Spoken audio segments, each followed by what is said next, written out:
There was a dog that loved to brag about its speed. One day, it chased a rabbit but failed to catch it. The other dogs laughed at him, but he replied, "Remember, the rabbit was running for his life. I was running only for the fun of chasing him around." I want us to take a moment and reflect on this fable between the dog and the rabbit and ask ourselves a significant question. How important is it to you?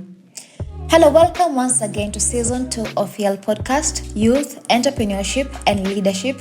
And if you are new here, I'm Ichira Mora Sylvia, founder of YEL and also creative entrepreneur and creative founder of SM Collectives that deals with art, handmade bags, and handmade carpets.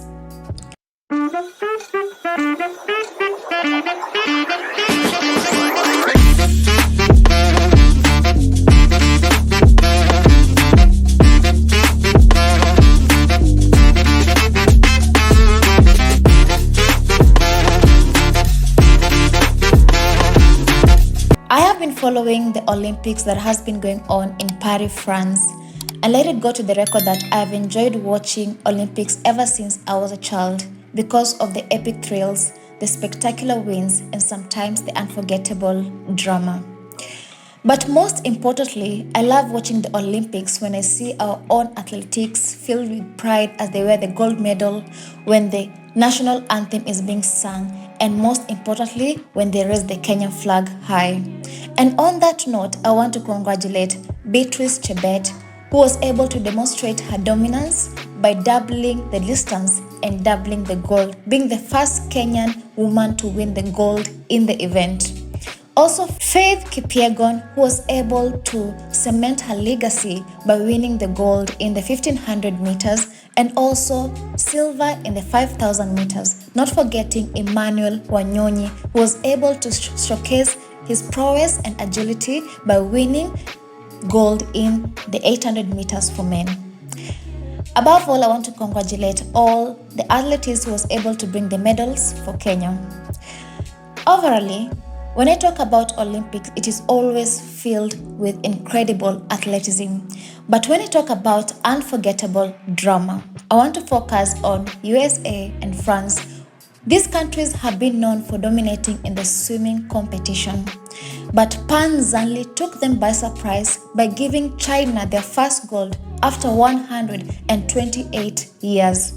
When he was being interviewed, it came to be known that Pan Zhanli had always wanted to win gold for China, but as he was growing up and trying to model his idol, he realized that China has never dominated when it comes to swimming competition, and so it was really important to him to be able to win gold for China. And you can imagine that this country that had been dominating for a long time was surprised that for the first time, China was being able to dominate in the swimming competition. Let me take it nearer home to one of our neighboring countries here in Africa, that is Botswana. Letsile Tebogo was able to make Botswana proud by being the first man to win gold medal in the 200 meters race, that even the president of Botswana, His Excellency, President Eric Masisi, was able to give Botswana an afternoon day off to just pause and celebrate. And when it was interviewed, it came to be found that Letsile Tebogo's mother passed away, unfortunately, months before the Olympics, and he dedicated that gold medal to his late mother. So it was really important for both Pan Zhanli and also Letsile Tebogo to be able to win gold medals. And I asked myself this question. So one key factor is how hard you really try. And how hard you really try is always tied to how important it is to you. So it is that simple. How important is it to you to win that medal, to get whatever you want in life? And that is the question I want us to ask ourselves.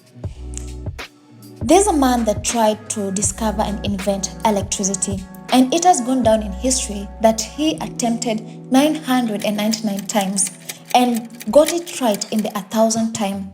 And I paused to ask myself this question: why didn't he give up on the 10th time, the 20th time, the 50th time, even the 100th time, and maybe even the 999th time? He said that he discovered 999 ways in which it was not going to work. So it was important for him to be able to invent electricity. And if not for his passion and his desire, I believe even right now we'll still be struggling on maybe how to invent electricity. So it was really important for that man to discover and invent electricity. Let us go back to the fable between the dog and the rabbit. The dog was chasing the fleeing rabbit and was not able to catch it because he was just doing it for the fun of chasing him around. But to the rabbit, the matter of being caught and not being caught was a matter of life and death. So it tried really harder because to the rabbit it was more important to him. So every achievement has to begin with a desire. Let us ask ourselves, do you know how impactful the power of desire is? That we can get anything we want in life if we truly want it, if we truly desire it. If you wish to be, let's say, rich, you can be rich. If you wish to be successful, you can be successful. If you wish to be good, you'll be good. And if you wish maybe to be learned, you will be learned.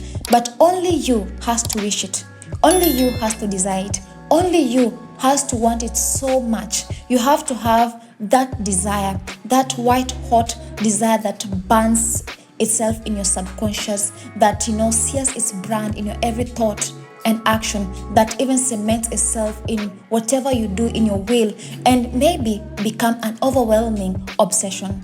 I'm reminded also of a story about a man who truly loved a woman, that he was willing to work for 7 years to be able to get that woman.